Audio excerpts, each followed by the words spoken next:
Hindi emotional story बॉन्च। कविता अपने माता पिता की बहुत लाडली थी। 3 बड़े भाइयों की बहन थी। कोई भी चीज मांगने पर उसी वक्त सामने हाजिर हो जाती। पूरे घर में रौब था उसका, पूरे परिवार और नौकरों पर राजकुमारी की तरह हुक्म चलाती थी। कविता स्कूल में भी पूरा रौब था उसका। बड़े घर की लाडली जो थी वह, ऐसे ही उसने कॉलेज में दाखिला लिया। उसके ठाठ बाट, बड़ी गाड़ी में आना जाना, हर दिन नया फैशन देखकर हर कोई उससे दोस्ती करना चाहता था। थोड़े ही दिनों में उसके बहुत से दोस्त बन गए। पूरे कॉलेज में उसकी अपनी ही एक पहचान थी। इन दिनों उसके घर एक रिश्ता आया। खानदानी लोग थे और पापा की पुरानी जान पहचान थी उनके साथ। कविता के साथ कोई जबरदस्ती नहीं थी, पर कविता ने फिर भी हाँ कर दी, क्योंकि वह अपने परिवार से बहुत प्यार करती थी। वह जानती थी कि वह लोग उसका अच्छा ही सोचेंगे। लड़के का नाम राज था। राज काफी पढ़ा लिखा और समझदार लड़का था। ससुराल वाले भी बहुत अच्छे थे। ससुराल में कविता की जगह वैसी ही थी जैसी कि मायके में। कोई भी कार्य कविता की सलाह के बिना नहीं होता था। सबकी लाडली बहू बन गई थी वह। फिर उसके घर एक बेटे का जन्म हुआ। राहुल कविता को जान से प्यारा था। पोता पाकर ससुराल वाले तो फूले नहीं समाते थे। कविता कभी कभी सोचती कि उसकी किस्मत कितनी अच्छी है। उसका हर अपना उसे कितना प्यार करता है।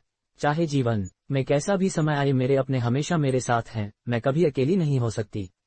कितनी खुशकिस्मत हूँ मैं। पर शायद कविता की खुशियों को उसकी अपनी ही नजर लग गई थी। एक दिन वह मायके जाने की जिद कर बैठी।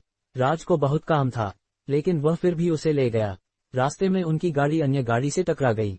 कविता, राज और राहुल बहुत बुरी तरह से जख्मी हो गए। काफी दिनों के इलाज के बाद राज और राहुल तो ठीक हो गए, लेकिन कविता पूरी तरह ठीक ना हो सकी। सर पर चोट लगने के कारण वह अपनी आंखों की रोशनी खो बैठी।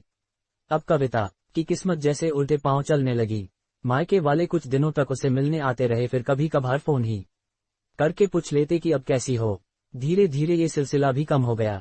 ससुराल वालों की सहानुभूति भी कम होने लगी। घर में किसी को पास बैठने के लिए कहती तो जवाब मिलता, बहुत काम है, अब तुम भी हाथ नहीं बनता सकती। राज भी चिचिड़ा हो गया था।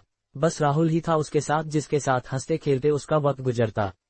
एक दिन कविता के हाथ से कुछ सामान गिर गया, जिसकी वजह से राहुल को हल्की सी चोट लग गई। कविता के सास ससुर ने राहुल को उससे अलग कर दिया कि कहीं उसके ना देखने की वजह से बच्चे का कोई नुकसान ना हो जाए। कविता अंदर से टूट चुकी थी। एक दिन उसने सबके सामने मायके जाने की इच्छा रखी तो राज उसे तुरंत मायके छोड़ आया, जैसे कि वह भी यही चाहता था। लेकिन राहुल को उसके साथ नहीं भेजा गया। कविता कभी राहुल से दूर नहीं रही थी, पर अपनी कमी के कारण उसने ज्यादा बहस नहीं की। कविता को लगा कि वह 3-4 दिन वहां रहेगी तो थोड़ा हवा पानी बदल जाएगा, क्योंकि वह कितने दिनों से कहीं भी बाहर नहीं गई थी। घर वाले भी इतने दिनों बाद उसे देखकर कितने खुश होंगे। कविता के घर पहुंचने पर सब लोग बहुत खुश हुए। खाने में सब कुछ कविता की पसंद का ही बना था। उसने अपने मम्मी पापा और भाई भाभीयों से दिल खोलकर बातें की। उनके छोटे छोटे बच्चे भी बुआ के साथ घुल मिल गए थे। रात को सोने के वक्त जब वह कपड़े बदलने लगी तो उसे पता चला कि उसका बैग तो बहुत भरा हुआ था। वह सब समझ गई। वह बहुत उदास हो गई। कुछ दिनों तक तो सब ठीक रहा, फिर जैसे सब बदलने लगा। सबका व्यवहार बदल रहा था। वह लोग जैसे थक चुके थे उससे। सब लोग घूमा फिरा कर पूछने लगे कि राज कब आ रहा है। उसे ले जाने वह बहाना बना देती, जबकि वह जानती थी कि उस घर में अब उसके लिए कोई जगह नहीं। कविता से चलते वक्त कुछ न कुछ नुकसान हो जाता। थोड़ी बहुत टोकटा की उसे सुनाई देती, वह टाल देती। एक दिन उसके हाथ से लगकर एक कीमती फूलदान टूट गया। छोटी भाभी ने बहुत हंगामा मचाया। कविता के माता पिता रोज रोज के झमेलों से तंग आ गए थे। उन्होंने राज को खुद से फोन कर दिया। राज कविता को अपने घर ले गया।